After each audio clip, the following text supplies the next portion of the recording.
we are observing now after the first wave of 5G, especially the 1.0 rollouts are happening, and specifically the operators worldwide in North America, in the Asia region and Europe, who have into their advanced practices of rolling out 5G SA, they started to realize that they have to implement level 3, level 4 automation and autonomous operations. And AI is playing a very pivotal role when it comes to autonomous decision making, when you're creating a service, curating a services, managing a service, or building security paradigms around it. So throughout the full life cycle, how are you taking decision points? How are you assuring SLAs and KPIs when you're assuring a service? And how are you building up security points and monitoring those security alerts all across the network needs to be defined. You have to realize that, the whole idea of monetizing over a 5G and a beyond network is all about the ability to create faster services that addresses specific verticals and enterprises. And you gotta have an autonomous operations and autonomous decision making to have this network serve hundreds and hundreds of services. And there is no better way but to implement both the traditional form of AI, I'm referring to MLOps, and generative form of AI, which is introducing conversational aspects to the networks. There's an enormous unfolding that's happening from our Nokia's perspective in the open source community. And I'm specifically referring to generative AI space and large language models. In the last 15 months, we have seen opening up that space with huge amount of large language models, and not only large language models, the toolkits that are curating this LLM operations, especially for unstructured data and how you can harness unstructured data. How can you build up various practices, whether we are talking about retrieval augmentation, fine-tuning models, making decision based on real-time, near real-time, and non-real-time data, all in the unstructured fashion. What we are seeing is that open source software is going to play a very critical role.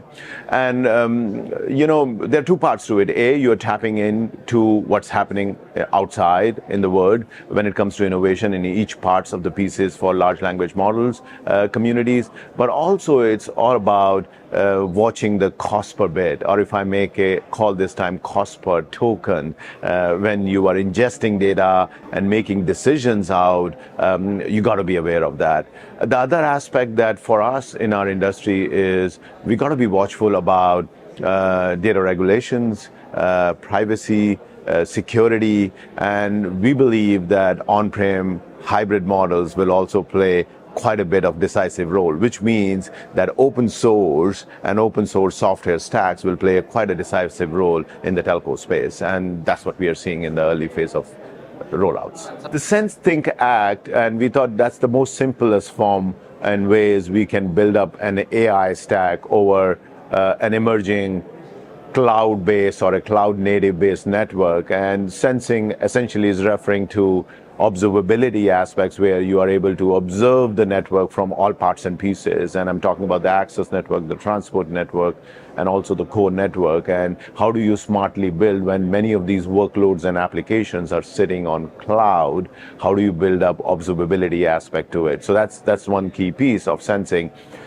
Think is all about how do you take these structured and unstructured data, feed it into these models. It could be an ML model, it could be a large language model farm. How do you ingest these data, and how do you take both regression, classification, or even content summarization capabilities out of these models?